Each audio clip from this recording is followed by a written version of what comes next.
Niaje watu wangu, how are you doing?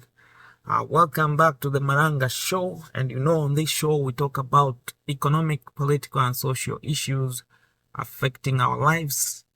Karibu sana. Today we are going to talk about the wind of change that is blowing around Kenya. The tectonic movements in the political arena. The political realignments and movements that are swallowing serious people in the political landscape. Vitu zina affect watu kama Raila, Ruto, Gachagua, these serious politicians. You realize that a lot has happened in the last 2 years since the Kenya Kwanza administration took over power. There's a lot of fights, a lot of tugs of war, tussles, a lot of issues that have almost rendered it impossible for the government to function. There's a lot of mistrust, a lot of deception, organized political deception to mislead the people of Kenya.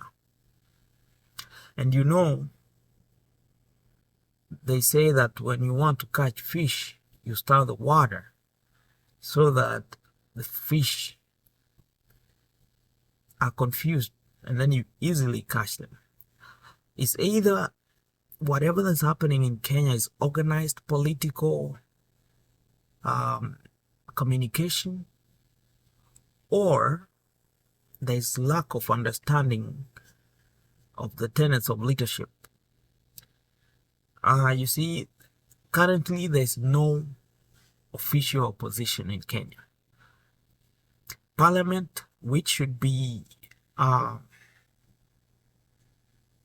major agent of oversight, legislation and representation, has been captured by the executive.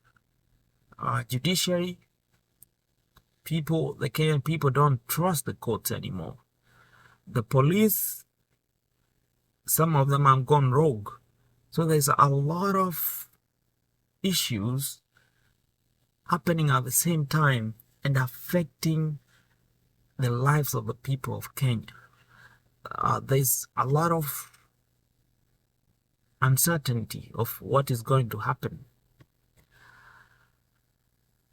The most unfortunate of all, the top leadership is not listening to the ground. They are not listening to the people.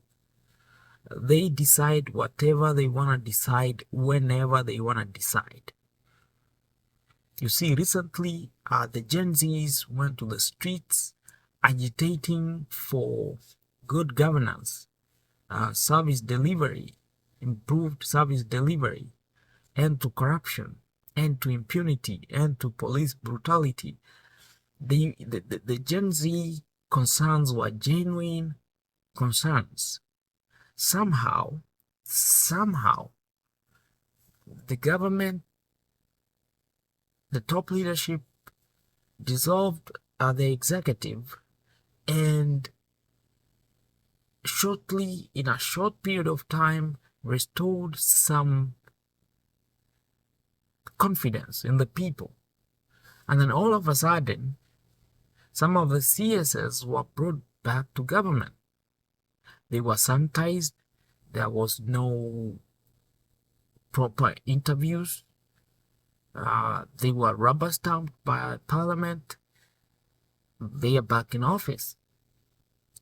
Some of them, we thought maybe the president had realized that some of them were incompetent and sent them home, but they have been brought back. Wameletwa, wamerudishwa in different capacities. Some of them in more serious dockets, more serious offices. People like advisors. Watu wana advise president. Hao ni watu wanaelewa mambo, mambo ya ndani ya nchi and external foreign issues and how they interact and help improve the country or take the country down the drain.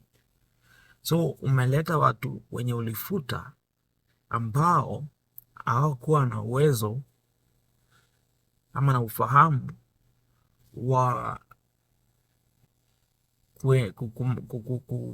kusaidia their ministries to deliver, and then you bring them as your advisors. You have made sure that all the people that you fired are back in different capacities. Now the confidence that you had put into people's hearts, the hope that you were almost going to restore in people's minds, has gone down the drain. The Gen Zs are still in the streets. There's a lot of things happening that make the people to question the leadership of the country. It's very unfortunate that when an opportunity like this presents itself, the president refuses to listen to the people. President Ruto would have gone down in history as the man that listened to the people and impacted meaningful change that transformed Kenya to a developed nation.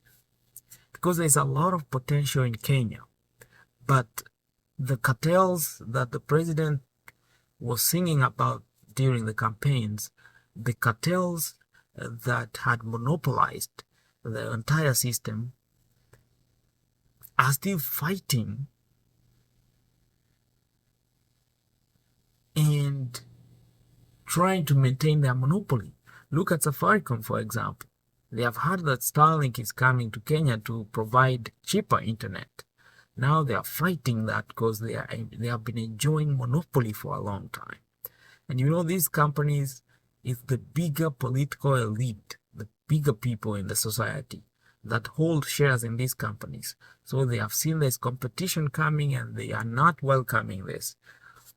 Those are the cartels that the president was talking about, that he said he was going to dismantle as soon as he laid the Bible down. But 2 years into his administration, the cartels are even becoming stronger. We have had numerous scandals. The government is overspending. The government is overborrowing. The same thing he campaigned against. He has captured executive. He has captured parliament. He has captured opposition. We no longer have opposition in Kenya. So Kenyans are on their own. The Gen Zs are the official opposition. So we are very concerned because Kenyans do not know who to trust anymore. Kenyans have no idea who to trust. And you know, it's very dangerous when our people don't have leadership. There's no leader to look up to guide the people, because people, masses, can be dangerous without leadership. You saw what happened when the Gen Zs were agitating for change.